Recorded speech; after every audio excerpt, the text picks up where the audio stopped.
Welcome to Seekonk Speedway's 75 Seasons of Speed podcast. This is a walk back in time with a few of our favorites celebrating the history of racing at Seekonk Speedway.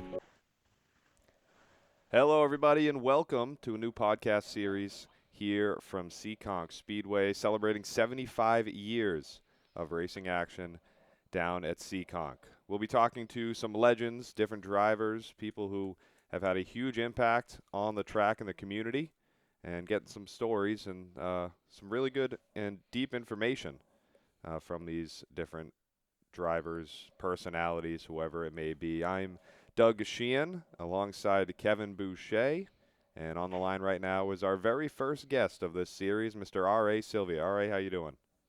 Very good, and how are you guys today? Tremendous. Doing excellent. Sun is shining, the warm weather is here, and racing season is just around the corner. Can't wait.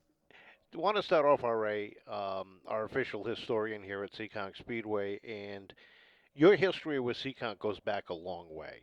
And the reason I say that is I want to get a sense of your feelings or your memories from the first time you can remember coming to Seekonk. What was it that drew you in?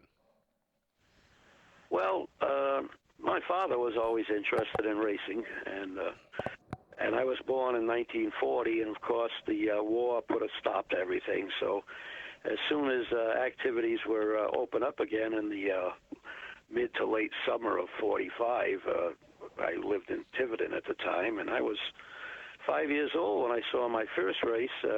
Seekonk wasn't my first track, but we lived within walking distance of the Ponta Delgada Stadium, and we were down there, and of course, 5-year-old kid, these things are loud and noisy, and they're pretty, and they smelled good, and that was it for me, and I haven't stopped going since.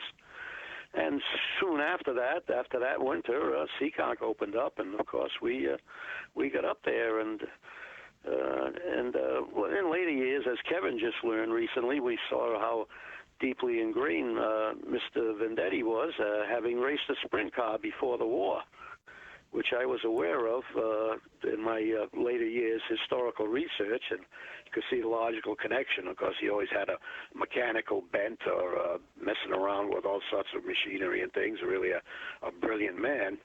And I guess he figured he would better position to own a racetrack than drive on one. But I understand you saw the picture of his sprint car up at our museum in Pawtucket. Yeah, that was interesting. I had heard the same stories, that he was a part-time racer, but he really enjoyed the sport, and he would go to different tracks to enjoy. And there are stories where if he really enjoyed the show, he wouldn't be opposed to giving the promoter, $100 or whatever, just, give it to the competitors as a thanks, as a fan. And Yep. I think a lot of that helped him when he decided to change the chicken farm over to the Speedway back in the early 40s to really have a good stranglehold on the sport itself and what he wanted to grow it with. Well, we're thankful he did, Yes, and we the are. family, for allowing us to continue in these days.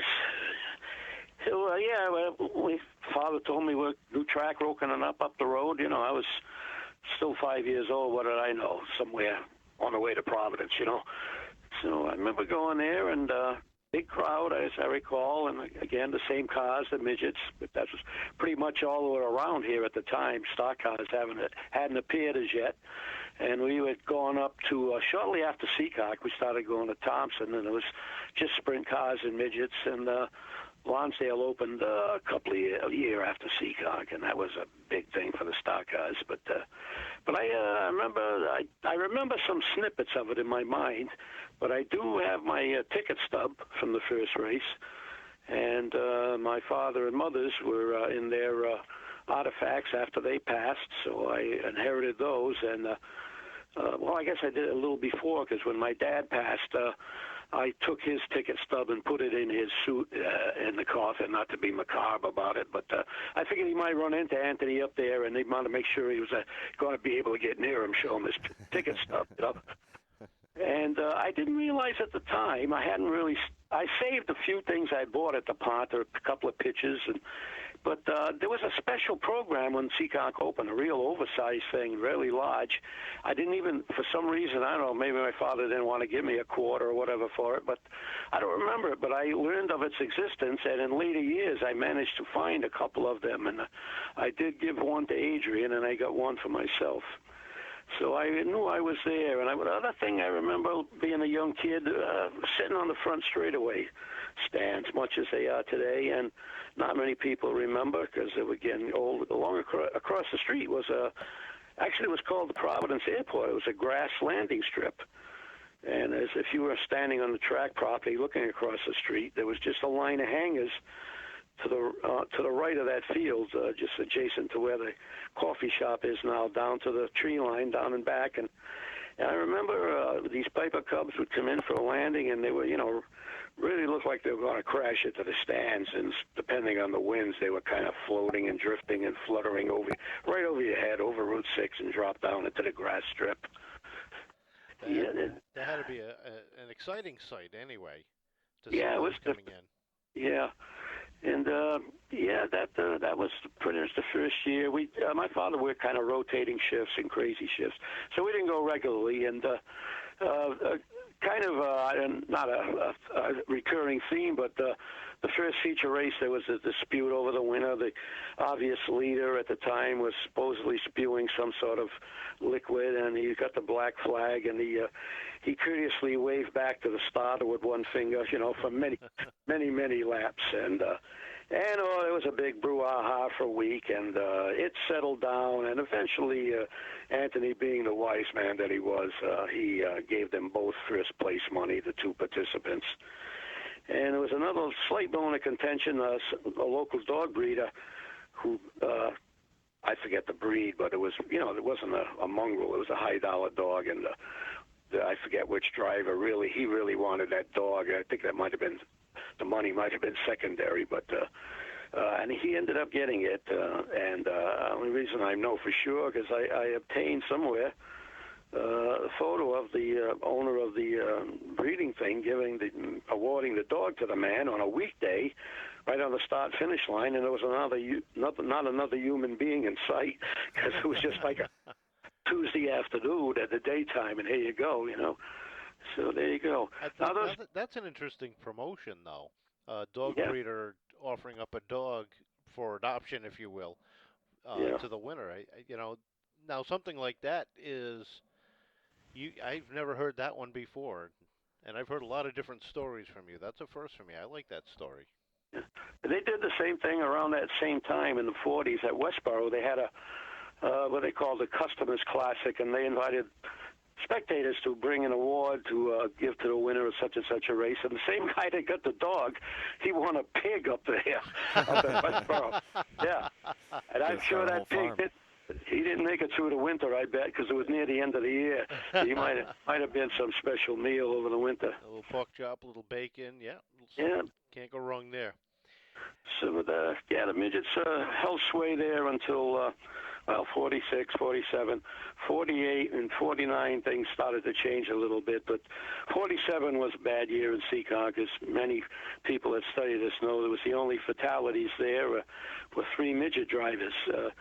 Eddie Castelline, which almost made it to Indy. He was out there, but the ride didn't work out.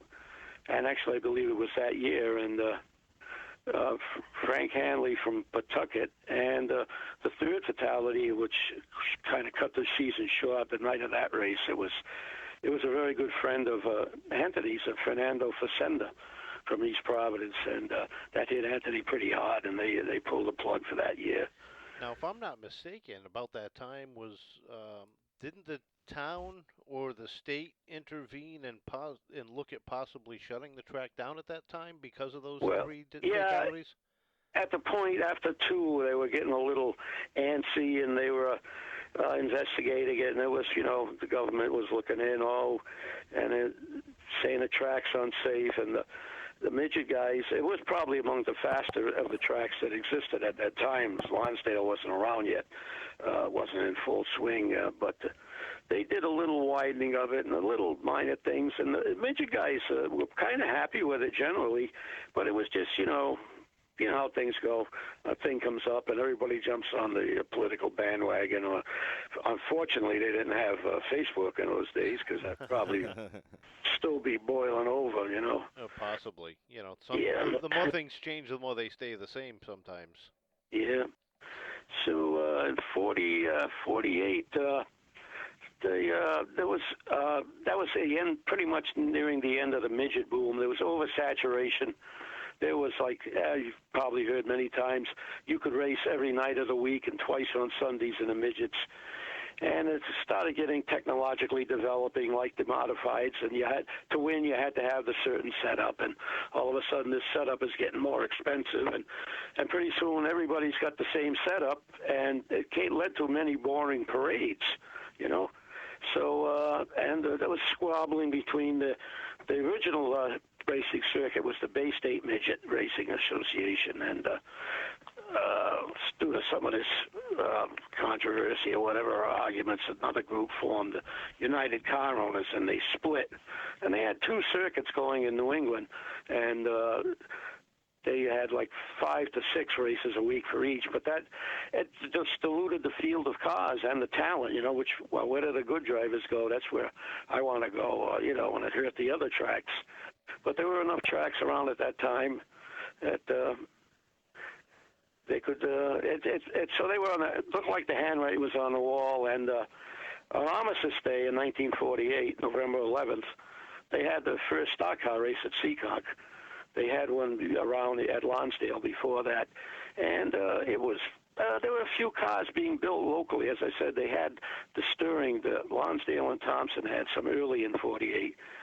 And that race was won by Johnny Rogers from New Jersey. A lot of the Mid-Atlantic guys came up, and that was the start of it. And Anthony said, well, this is where we're going to go. There's plenty of cars around because they were relatively inexpensive. So in 1949, stock cars were in as the headline thing for Seekonk. And they were tied up with a circuit that was also included the Kingston, Rhode Island half-mile dirt track and the big track at Thompson, and it was a 3-track circuit. Later in 49, the Jalopies, a lower class, pretty much strictly stock thing came in, and that's how that decade ended. Now, when the Jalopies took over and the midgets were sidelined, what was the... You can almost akin that to when the modifieds were sidelined here at Seekonk and the Pro Stocks took over. Yeah. What was the reaction to the fans back then? Did you have your, you know, midgets are the one and only, and the heck with the Jalopies, they'll never take off, or did you did you have everybody behind them, or the people that came out of the woodworks for the Jalopies versus the midgets? You know. To a degree, yeah. There were always the purists that would, you know, midgets were the only thing, you know, and they kind of turned up their nose at the stock cars. But, my God, you couldn't beat the stock car show. There's plenty of action and plenty of cars. You could throw a car together for, I don't know, maybe $50 then, which was probably decent money, but it's, you know, just a drop in the well to the midget cost. But yeah, they both existed, and in that 49, the top class, the stock cars were basically strictly stock at that time. I mean, they were, and the Jalopies were like older cars in the early 30s and you know, stock 6 cylinders, you know, and then the Fords, which the stock cars were, only because the chassis was more adept to setting up a good handling race car, and the engine was quite a good performer. That was the top class, but they were pretty stock as much as they could get by the tech inspectors at the time even, and that's the way it started out. Now, over the years, what were your early impressions of Anthony when you first met him and got to talk to him? What did you learn from him? What did you see from him that made you continue to patronize him, to come to the Speedway and be part of that? I didn't really have any lengthy interaction with him until when I was an older man. At this time when the stock cars came in, I was 8 or 9 years old, you know. I just liked them because they were, again, colorful and gaudy. But I kind of figured that, hey, this guy is getting, tons of people in his place, and plus life was different then. But and it's been borne out over the years. It's still there, and it's as I often look at it on, it's even to this day, it's kind of like your hometown, and you just happen to go there once a week and you see all your old neighbors, although I'm at the point where all my old neighbors are disappearing. And, my corner where I sit there this last 5 or 10 years has been mass exodus to the point where no one wants to sit next to me because I get the most longevity there. And they think it might rub off. But, there definitely was nobody like Mr. Vendetti all the way around. And it was funny, and other people I talked to, when you have a conversation with him, and he had a not a bad way, but a different way of communicating his ideas across to you. And sometimes, and if you were on the polar opposite, maybe you didn't receive things. But I've had many times talked to him later in years, maybe in the 70s, from the 70s up. That's probably when I talked to him a lot, and after I started writing stuff all around. I'd have a discussion with him, and I left. I said, gee, I didn't get my answer. But, 2 or 3 days later, I'd be pondering on it, and I said, you know what?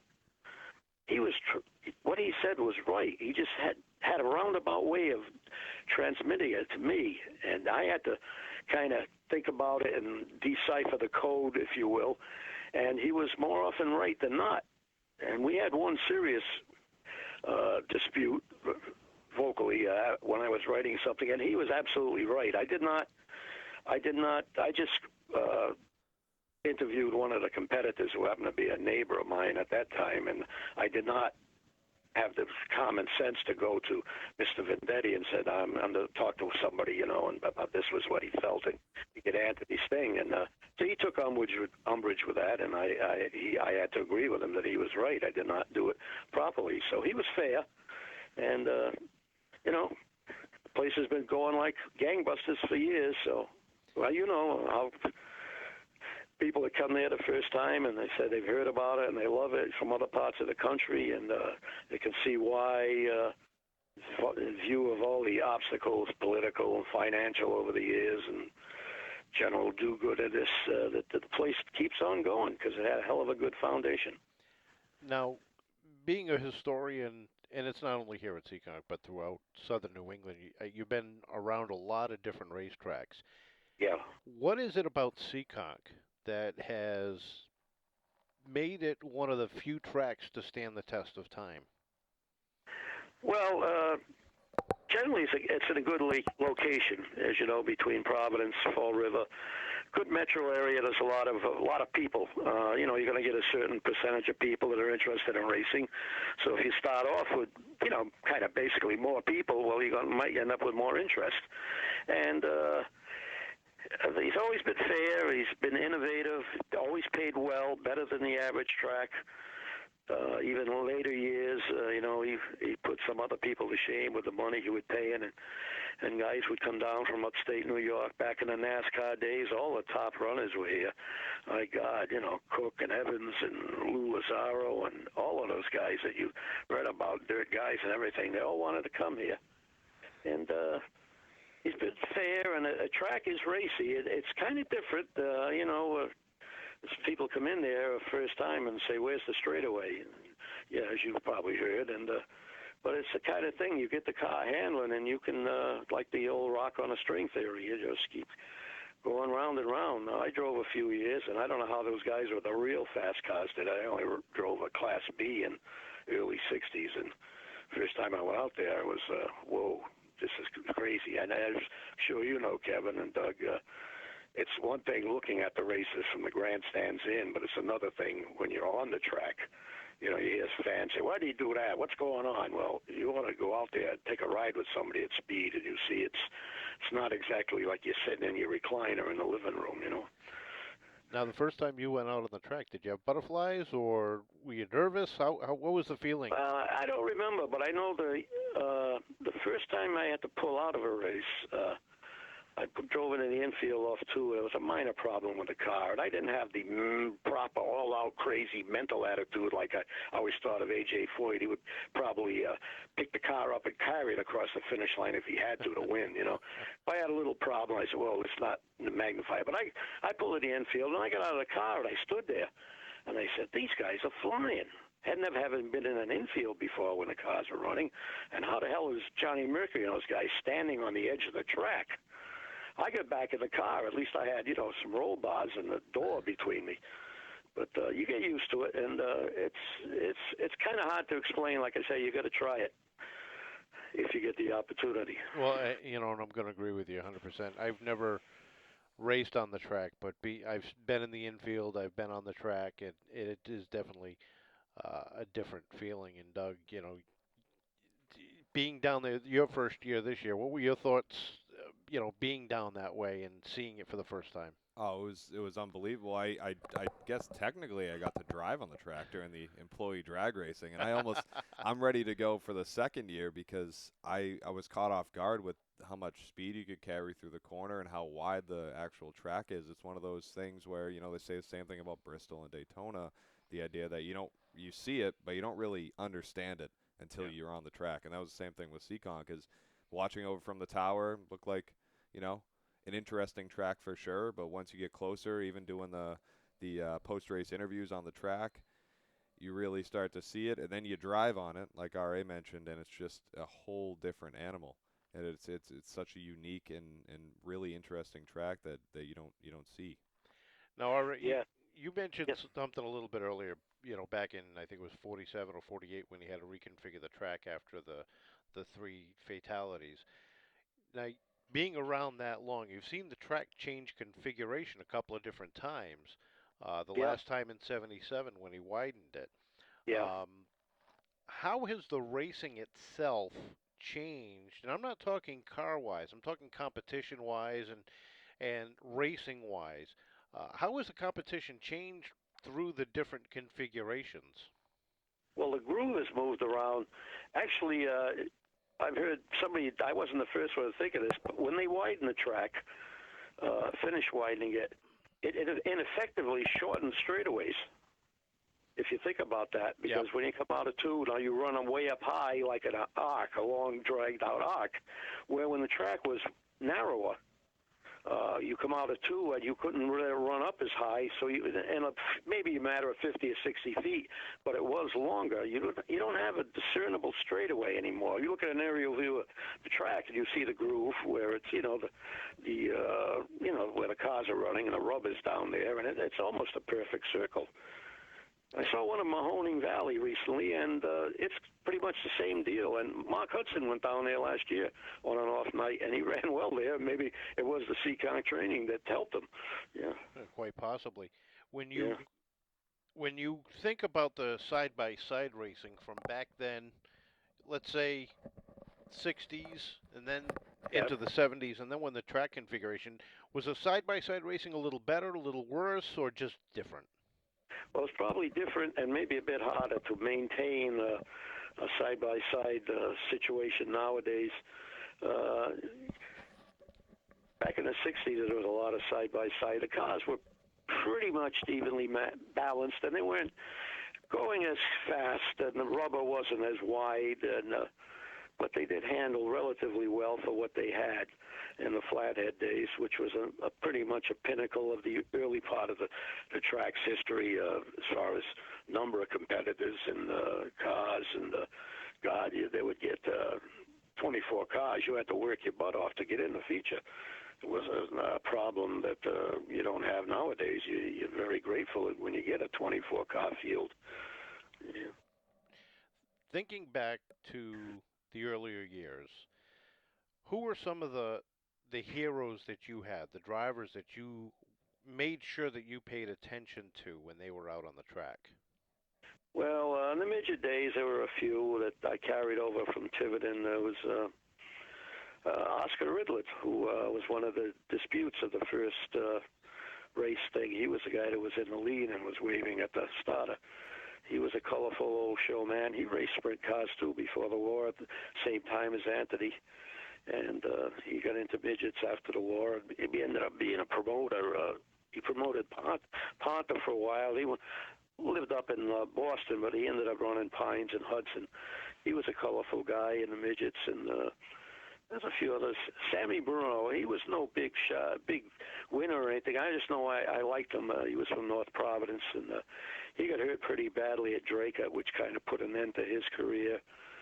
Joe Sestilio, of course, Billy Randall, Castelline till he got killed. There were a lot of good guys, and there was had to be a money thing. You know, a good midget would probably cost you $20,000 to get a top-notch car at that time, which was pretty much a lot of money. But one year, Sestilio won, so he made more money than the President of the United States driving race cars. Yeah. That's almost you can't do that anymore. That's for sure. Unfortunately. Yeah. Think. Excuse me. When the drivers that early, and we saw this, my honest opinion, I think the pinnacle of this was probably in the late 70s, early 80s. But how was the driver interaction with the fans back then versus what we see now? Would you agree with that statement, or would you disagree with it, where the drivers would interact with the fans a little better? Maybe, yeah. Some guys did. I was thinking of who my early favorite stock car drivers was. Dave Humphrey, a local boy. He won the second 500 lap race they had at Seekonk. Rusty Rushton won the first, but Dave's kind of a quiet guy. He's just come out of his shell, 80 years later, and he does converse when he's able to get to the track. But again, being a kid, and I didn't. My father knew the guys from the local area that were racing, and there was always quite a contingent from the Fall River, Tiverton area where I grew up, and I got to know those guys. The Estelle boys early on, and Norm Canuel, who they drove for. They were pretty much characters, and Tex Barry was a flamboyant character that was always willing to talk and. Sat over there near where I sit now while he was with us. Pretty much about the same. Maybe it's a little more nowadays because there's some commercial aspect that's being, mentally in the air. The idols, the heroes, and you got to interact with your fans, and it's done. It's been helped out by the autograph sessions that you guys have there for all classes, and it gets some people that. Don't want to pay a little extra to go in the pit, or they may know somebody from their neighborhood, but to meet these guys up close, that's what this guy looks like. He looks pretty good. He's probably not as bad a driver as I thought he might have been. So, real quick, as we touched on a little bit earlier, but what are some of the big things you noticed just 75 years of Seekonk, that the evolution of Seekonk? What are some of the things you've noticed about that? Well, I was thinking the other day, and for some reason, these three guys from Seekonk, and you'll know when I say it, but they all started out at different places, but they made their names, both New England and nationally, and their name and fame was developed at Seekonk Speedway. And in no particular order, well, maybe the earliest one that came there was George Summers. He came out of the Lonsdale, Norwood circuit, and he got down to Seekonk early on, and we know his record at Seekonk. And then you had Bugsy Stevens arrived right after George got there. He started out racing in Texas when he was in the Air Force, much to their chagrin. And, we all know Bugsy. There's a guy that's, when Bugsy's at the track, you see a cluster of people over there in the front straightaway. Bugsy's here because the people are trying to get around and have a word with him and see him. He's always good for a joke or a politically incorrect statement or something or other, or a prod with his cane in a strategic location. Yes. And Ronnie Boucher, who came from the Pines and Hudson circuit early on, living in the Fitchburg area, and he came down to Seekonk, and I think he got his first win in '66, and he made it to the big time. And there's three guys without straining your brain too hard, that are synonymous with Seekonk and known throughout the country. Earlier on, midget guys I mentioned, and we've got some, guys like from the Pro Stock era, that guys that made it to the Hall of Fame, Vinny and Wayne Dion, and Norm Holden was a great guy. That hopefully he'll get in there. The New England one of these days. And there's a whole different bunch of guys, but it's a whole different world today. You got to kind of evaluate things on slightly different standards, whatever. Thinking of going forward, 75, 76, 77, 78, when you look back at the history, how much of that can a promoter take to put towards the future? Or are things just so different now from 20, 30, 40, 50 years ago that none of it is relevant? Well, it's not totally irrelevant. Was it Carlos Santana, not the singer? Some philosopher said, you can't dismiss the past because you may make mistakes in the future or something along those lines. You got to pay attention to it. You got to modify it, of course, to the present standards at the time. But it's changed so much so rapidly lately that it's hard to predict what might happen. I mean, everybody wants an electric car. Well, I guess they're working on that. It won't be long. We'll see that. They're talking Formula One's got, I guess, a series for electric-powered vehicles. I think there's a late model in New Hampshire that runs on electric. Yeah, I saw that up at Ronnie Boucher's car show. I saw this car coming in under its own power. Nobody pushed it. No truck pushing it. You couldn't hear it either. Couldn't hear a thing. I said, what in the hell is that? I don't know if that would draw anything, though, because isn't part of the excitement of racing the sound? Of course. I often said, geez, whenever I die or whatever you want to call it, I hope I can hear that sound wherever I'm going, Geez, but I went over and I looked at it and it was well engineered and everything. I said, you guys, look, I'm old. And I said, I love the sound of a car, but you guys are kind of probably the wave of the future, and good luck to you. And, all right, it was a pleasure having you on today. We will be talking throughout the season. All right. Because I know you've got more stories in a library, and being the official historian, we can all learn going forward from you on different things. Well, I want to say we all missed the clam stand in turn one. There was probably that and the sausage sandwiches. Oh, yeah, and the hamburgers on the grill out in the open air with the onions.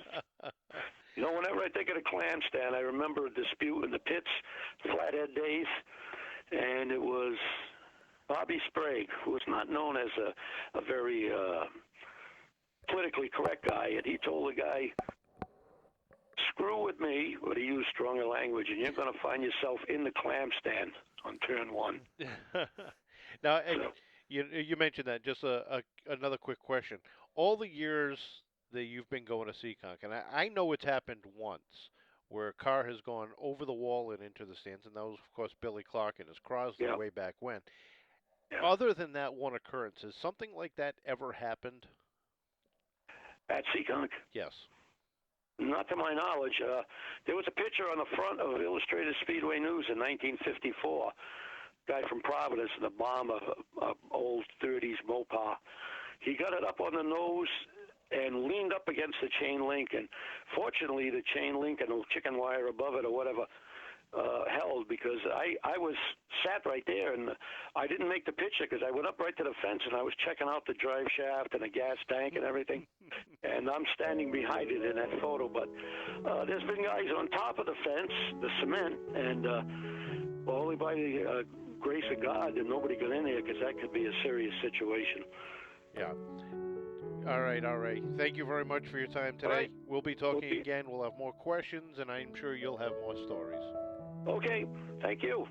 Thank you, everyone, for joining us. Episode 1 of our new podcast series here, celebrating 75 years at Seekonk.